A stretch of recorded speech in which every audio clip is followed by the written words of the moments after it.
performance tonight and also the UFC contract. What's kind of soaking it in, just the UFC logo there, huh? Yeah, I'm just soaking it in, man. It's I've worked hard to get here, man.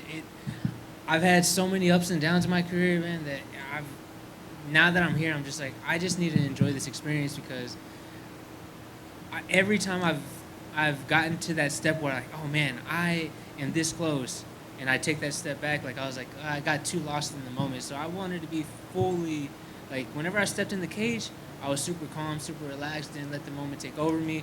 Now that it's done, I was telling everybody, it's like, look, I'm not worried about anybody else. I'm not worried about anything else. It's like I just want to fight, and then when I get in there, I'll worry about everything else after. So this is why you see me looking at the UFC logo, like looking at everything, just like, man, now I'm soaking this in. Now I'm like enjoying everything else. But I was just really ready and focused this week. It's awesome. I think it'd be hard to criticize anything in your performance, but I mean, what did you think about it overall? How do you feel you did tonight? Man, I felt like I did great. As soon as I stepped in, I had this weird calmness over me. I know usually people are supposed to have like this type of jitters. You're fighting with nobody around. This is the first time that's ever usually happened. So for me, it was a weird calm. As soon as I got in there, I was like, I looked across the cage and I looked at him and he looked and looked away, and I was just like, in my head, I was like, I don't know why, but I'm like the most confident I've ever been, and I know exactly what he wants to do. I as soon as he threw the first punch and everything, it just all fell into place. Like, oh man, I've envisioned this in my head so many times. It's not gonna go long. I can't imagine anybody's debating the stoppage, but I mean, I guess he wasn't out cold. But Yeah. did you feel comfortable with the fight stop when it was? Man, for that first punch that I landed after and it dropped him, I thought he was done. But at the same time, I've dropped people and then like just walked away. I'm not. I didn't want to do that on this one. So as soon as I hit him, I dropped him. I was like, no, I gotta go. So I heard my coach in my head, finish, finish. So I just went and just started to just let off combinations. And then whenever I dropped him again, I was still iffy about that one because I was like, I know he was out, but at the same time, like how he was still on his legs, like he just dropped and crumbled.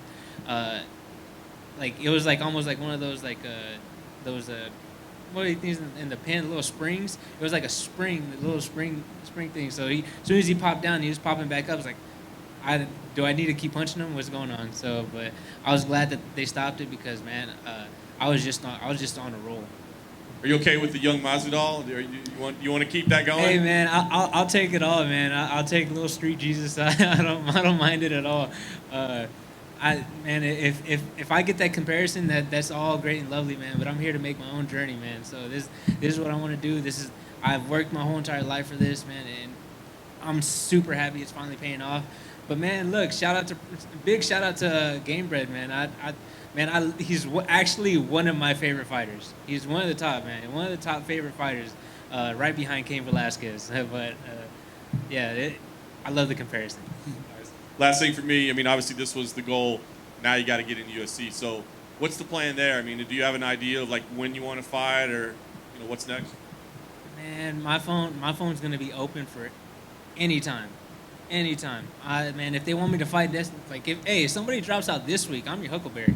I'm here. I'm ready to go. Like I'm already pretty close to weight anyways, so I'm ready to go. Just if you want me to fight in 2 weeks, man, look, I'm fighting. I've been doing this as a part-time job. So now that I'm in the UFC, I'm gonna be able to do this as a full-time job. This literally has changed my life. So I'm here and I'm ready to give it my full attention. And look, if that was me on a part-time job, doing this part-time, imagine a full-time. Just going off of that, how much better do you think you could get doing this full-time? Oh, man, I'd get so much more tremendously better. I have more time to drill, have more time to add and incorporate more things into my game. I feel like I would jump up notches in my game. I think you would see a lot more crisper boxing. I think you would actually see a lot more kicks. I like punching, but I start adding the kicks in pretty soon. Wrestling and jiu-jitsu would follow. I'm really good at jiu-jitsu too, but it's not my go-to. I like boxing, but you would see improvements everywhere in my game. Yeah, I think it's funny. Paul Felder called you like a young Masvidal, but he meant your boxing was like Masvidal, not that you looked like him. Hey, I've gotten like I've went down because I was looking at LFA and they posted a picture of me and my opponent, and I was going through the comments and they were like, oh, that guy looks like a little Jorge Masvidal. That looks like a little game bred, little street Jesus. And I just like I never got that. I don't think I look like him, but hey, man, if I could if you can put a side by side comparison, of course you're gonna see that I don't look like him. But if my fighting style is getting compared to his, man, I'll take it. That guy fights. I love the way he fights, and as you can see, I'm getting comparisons to Street Jesus, so I'm happy with that. How long have you been a fan of his? Since just last year, or for a while? Oh no, for a long time. I've been a fan since he fought Ala Quinta, and then also in his fights whenever he was fighting in the backyards. But I didn't know it was him fighting in the backyards until he fought Ala Quinta. That was whenever I was like, oh, that's that same guy. I'd never drew comparisons, but after I saw the Ala Quinta fight, I thought he got robbed in that fight. But at the same time, it kind of, the whole resurrection thing, you just come back now starching people. It's weird because I kind of had to have that same thing because after my loss to a guy who's in the UFC, Miles Johns, after I lost to him, I had to go and rethink everything that I do because in that fight, I felt like I didn't do enough. I felt like there was more I could do. I wasn't tired at the end of the fight. So after that fight, my whole mindset changed. My whole training changed. Me and my coach Sauce Elise, we got together and we're just like, something needs to change here. We need mental. You're doing all the right things. We just need to start pushing more. We started to get that killer instinct back. So, of course, my whole 2019, 2 finishes and 1 split decision went with a guy who was really tough in Kyle Estrada. And then just now, first time fighting in 2020. Man, if I can get 3 fights by the end of 2020, I'm happy. So, yeah. Congratulations, man. Man, thank you very much.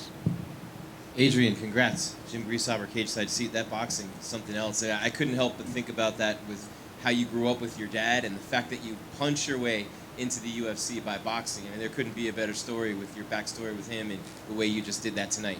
Oh, man, what's actually really crazy is my dad's a southpaw. And my dad's a southpaw. His strong hand was the left hand. So whenever I go back and I was looking, I initially dropped him with the left hook. So it's a little cool to draw little comparisons back, and it's just really great that I get to tell my dad's story. That because to me, my dad's story means a lot to me. That was a big reason of why I even got into fighting. My dad would always put on the boxing matches, every pay-per-view, every Pacquiao pay-per-view, every Mayweather pay-per-view, every De La Hoya pay-per-view. Man, I remember just sitting there watching Arturo Gatti and Mickey Ward and just sitting there in just amazement. It's just because also those guys were small. I knew I was never going to be a 6'3" guy. I knew my whole entire family. I look around, they're like 5'5". So I grew 2 inches taller than most of them. So I just knew I was never going to be a big guy. So watching them fight, I was very inspired. I was super inspired, and that was through my dad. My father, he instilled me wanting to be into something into combats. Yeah, and of course he's with you every step of the way now. You have him in every fight. Did you feel him do you feel his presence while you're fighting? Man, I can say it like this. This was the most calm I've ever felt. There was one time, my first MMA debut, as an amateur, I was walking around, I was nervous. I was on the verge of tears. I think I might have shed a tear because I was just nervous. I didn't know if this was for me. And then I walked out and I see my dad. My dad came up and just hugged me and just said, look, you've been training hard for this. You've worked hard for this, and this is what you wanted to do. So you just take that step forward and go after it. And, I went out there, I won the fight and found out that this is actually what I really wanted to do. And then tonight, whenever I was looking, I saw them running the promo right before I was walking out, and that one picture where you see him walking, that picture, usually, it would bring someone to tears, but to me, it was motivating me. That was the day before he passed. that was the day before he passed. He was still walking and fighting just to be with his family. So, man, he was just pushing his hardest for what he wanted. So as soon as I saw that, it motivated me. Like, I really want to be here. This is really what I want to do. And my dad, I felt like he walked with me into the cage because I felt focused. I had no fear in my body. I was not nervous. I had no, jitters whatsoever. And I'm, of course, every fighter has somewhat of doubt. I had no doubt today. I had absolutely no doubt. Man, what a great story. Congratulations. I know there's a lot of people proud of you and a lot of people out there watching that are going through adversity who look to you and say, man, if that dude can do it and take the long route and go through all that, I can do it too. What would you say to them? Man, I just say, look, it's a day at a time. It doesn't happen overnight. It's literally minutes, seconds, milliseconds. It takes time. You have to just keep taking that step forward. I know for me, it was really hard, and for a long time I didn't have my mind right. So I had the right people around me. So my coach Saul Solis, he's like one of my biggest, greatest influences. I had my brother sitting over there to my right. He's anytime I needed something, I needed to talk to somebody, man, I had the people to talk to. So man, you got to reach out, and then also remember, it doesn't happen overnight. You have to take steps. You have to take your steps. It's one day at a time. It's not going to happen overnight. And I'm praying for y'all, man. If y'all are going through anything, man, it's rough, but you can go through it.